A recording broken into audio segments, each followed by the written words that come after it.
आंवला नवमी के पावन दिन भगवान शंकर भूतभावन भूतेश्वर स्वयं श्री हरि नारायण के साथ आंवले के वृक्ष की पत्तियों पर विश्राम करते हैं। इस तिथि पर 33 करोड़ देवता भी आंवले के वृक्ष का पूजन करते हैं, क्योंकि देव उठनी एकादशी के दिन जब भगवान विष्णु योग निद्रा से जागते हैं तो सबसे पहले वे आंवले के वृक्ष के ही दर्शन करते हैं। स्कंद पुराण में यह उल्लेख मिलता है कि जब तक भगवान शंकर अपने मुख से श्री हरि का गुणगान नहीं करते और उनके डमरू की पवित्र ध्वनि नहीं होती, तब तक भगवान विष्णु नेत्र नहीं खोलते।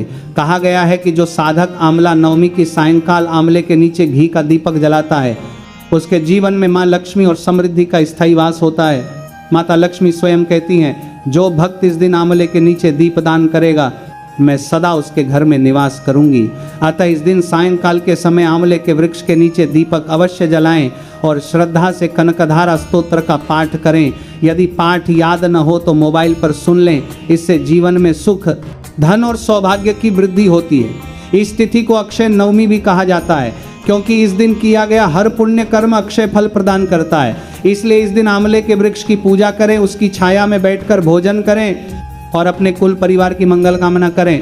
भगवान कहते हैं, मनुष्य का सच्चा धर्म उसकी मेहनत और विश्वास में निहित है।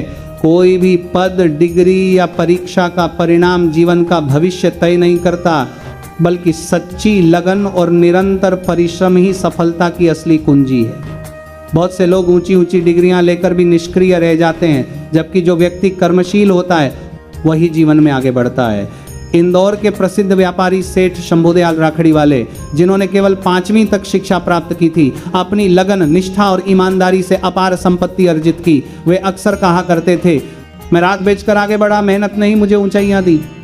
इसलिए सदैव याद रखें, जीवन में डिग्री नहीं बल्कि परिश्रम और विश्वास ही दिशा प्रदान करते हैं। जब मनुष्य अपने भीतर का अहंकार त्याग देता है, तभी भक्ति और ज्ञान उसके जीवन में प्रवेश करते हैं। जैसे खाली बर्तन में ही नया जल भरा जा सकता है, वैसे ही खाली मन में ही भक्ति का सच्चा संचार होता है। एक बार माता पार्वती ने विनम्र भाव से पूछा, हे महादेव, क्या केवल विश्वास से ही दुखों का अंत हो सकता है? तब भोलेनाथ मुस्कुराते हुए बोले, हाँ पार्वती, जब दुख समाप्ति के समीप होता है तभी विश्वास जागृत होता है। वही विश्वास वह दिव्य शक्ति है जो हर पीड़ा को मिटा देती है। जो भी भक्त सच्चे भाव से श्री शिवाय नमस्तुभ्यम का जप करते हुए आंवले के नीचे दीपक जलाता है, उसके जीवन के सारे कष्ट स्वतः ही दूर होने लगते हैं। कुबेरेश्वर धाम की पावन भूमि को कंकर शंकर की भूमि कहा जाता है, क्योंकि यहाँ भक्त मिट्टी या बालू से पार्थिव शिवलिंग बनाकर अपनी मनोकामनाएं पूर्ण करने की प्रार्थना करते हैं। यह विश्वास का सजीव उदाहरण है। लोग प्रायः भगवान को बाहरी मंदिरों में खोजते हैं, परंतु वे ये भूल जाते हैं कि भगवान तो उनके अंतःकरण में ही निवास करते हैं। जब कोई भक्त सच्चे भाव से एक छोटा सा कंकर उठाकर उसका पूजन करता है, तो उसमें भी शिव का ही दिव्य स्वरूप प्रकट होता है।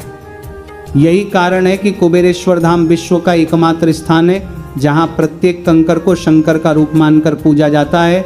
जो भक्त श्रद्धा से यहाँ पूजन करता है या इस धाम की मिट्टी अपने घर लाता है, उसे निश्चित रूप से भगवान शंकर का आशीर्वाद प्राप्त होता है। इसलिए जब भी अवसर मिले, एक बार अपने परिवार सहित कुबेरेश्वर बाबा के इस पवित्र धाम में जाकर कंकर शंकर की भक्ति में जीवन को धन्य अवश्य करें। हर हर महादेव, जय श्री महाकाल। आप सभी भक्तों को आंवला नवमी की हार्दिक शुभकामनाएं। तो देखिए, इस दिन आंवले के वृक्ष के नीचे भगवान विष्णु और 33 कोटि देवी देवता आंवले के वृक्ष के नीचे निवास करते हैं। इस दिन आपके घर में अगर लक्ष्मी नहीं आ रही, लक्ष्मी की कमी है और धन आने की कमी है, तो आप आंवले के वृक्ष के नीचे पूजा अर्चना करें, कनक धारा का पाठ करें। अगर आपको कनक धारा का पाठ नहीं आता है तो आप ऑनलाइन भी सुन सकते हैं। पूजा अर्चना आरती के बाद में जब शाम का समय होगा तो शाम के समय में आप आंवले के वृक्ष के नीचे एक घी का दिया जला दे। शाम का समय यानी प्रदोष काल का समय है। जो दिया जलाओगे आप, जो दिए की जोत जलाते वक्त आप श्री शिवाय नमस्तुभ्यम का जाप करें, या फिर भगवान विष्णु का जो भी मंत्र आपको आता हो उस मंत्र का आप जाप करें। अपनी कामना बोलते हुए दिए को प्रज्वलित करें। जय श्री महाकाल।